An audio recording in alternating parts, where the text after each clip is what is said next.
சென்னையில் லாரிகளை இயக்க பல்வேறு கட்டுப்பாடுகள் இருந்தாலும் விபத்துகளும் உயிரிழப்புகளும் அதிகரித்து வருகின்றன. அதன் விவரங்களை தற்போது பார்க்கலாம்.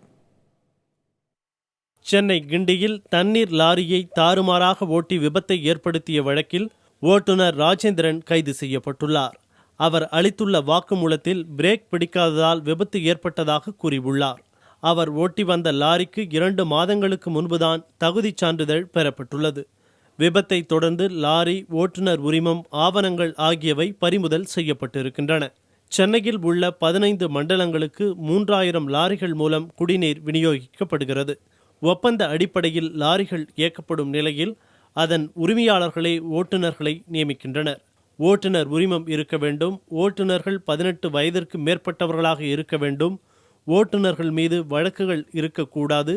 தண்ணீர் லாரியை இயக்கும் ஓட்டுநர்களுக்கு போதிய அனுபவம் இருக்க வேண்டும் என்பது போன்ற விதிகள் இருந்தாலும் அவை பின்பற்றப்படுகின்றனவா என்பது கேள்விக்குறியாகவே உள்ளது.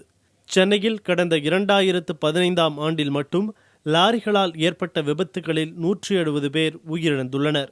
இந்த ஆண்டு ஆகஸ்ட் 10ஆம் தேதி வரை லாரிகளால் நிகழ்ந்த விபத்துகளில் 110 பேர் உயிரிழந்திருப்பதாக மாநில குற்ற ஆவண காப்பகம் கூறுகிறது. இந்த நிலையில் சென்னை மாநகர போக்குவரத்து காவல்துறையினரோ வேகத்தை கட்டுப்படுத்தும் வகையில் லாரிகள் தொடர்ந்து கண்காணிக்கப்பட்டு வருவதாக கூறுகின்றனர்.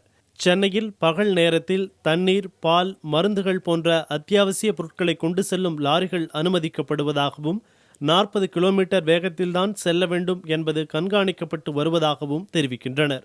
அண்ணா சாலை போன்ற பிரதான சாலைகளில் வேகத்தடை அமைப்பது இயலாத காரியம் என்றும் போக்குவரத்து காவல்துறை சார்பில் தெரிவிக்கப்படுகிறது. புதிய தலைமுறைக்காக செய்தியாளர் சுப்பிரமணி.